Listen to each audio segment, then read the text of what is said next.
पुण्यात्माओं, इतना अज्ञान ग्रहण कर लिया हमने, जहाँ भी हम जाते हैं एक जैसी दंत कथा सुनाने वाले ये संत मंडलेश्वर मिलते हैं,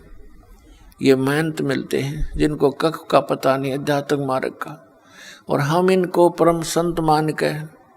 महाविद्वान मान करके हम इनकी प्रत्येक बात को बगैर किसी ऑब्जेक्शन के हमने स्वीकार किया। पुण्यात्माओं, अब तक तो हम अक्षर ज्ञानहीन थे, हमारे पूर्वज शिक्षित नहीं थे, और जिस कारण से हम यही भटक रहे हैं। परमात्मा ने ये शिक्षा इसलिए प्रदान की है कि आप भगवान को पहचान सकें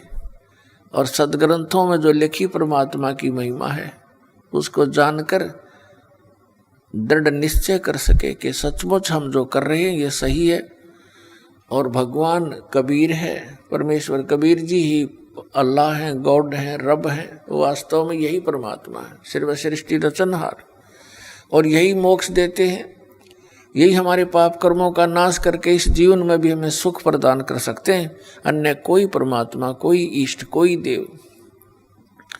हमारे जीवन में आने वाले संकटों का वो निवारण नहीं कर सकते। उदाहरण के तौर पर जैसे हम श्री कृष्ण जी की महिमा सुना करते थे कि उन्होंने सुदामा जी का महल बना दिया, फिर हम सुना करते थे कि श्री कृष्ण जी ने मोर ध्वज राजा के पुत्र ताम्र ध्वज को आरे से चिरवा कर, जिसकी डेथ हो गई थी, 2 भाग हो गए थे, और उसको जीवित कर दिया। हम इन कृष्णों को देखकर इनको भगवान माना करते थे, लेकिन हमारी बुद्धि अधिक काम नहीं कर रही थी, क्योंकि हमारे पास कोई और विकल्प नहीं था, हमारे पास कोई ऐसा मेजरमेंट का साधन नहीं था जिससे इन भगवानों को हम माप सकें, तोल सकें, इनकी तुलना किसी से कर सकें। अब परमेश्वर ने और उन महापुरुषों ने जिनको भगवान मिले,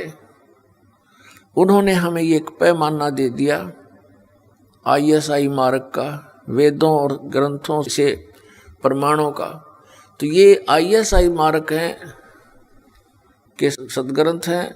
पवित्र वेद, पवित्र श्रीमद् भगवद गीता और पवित्र उन महापुरुषों की अमरवाणी जिनको भगवान स्वयं कबीर साहब मिले।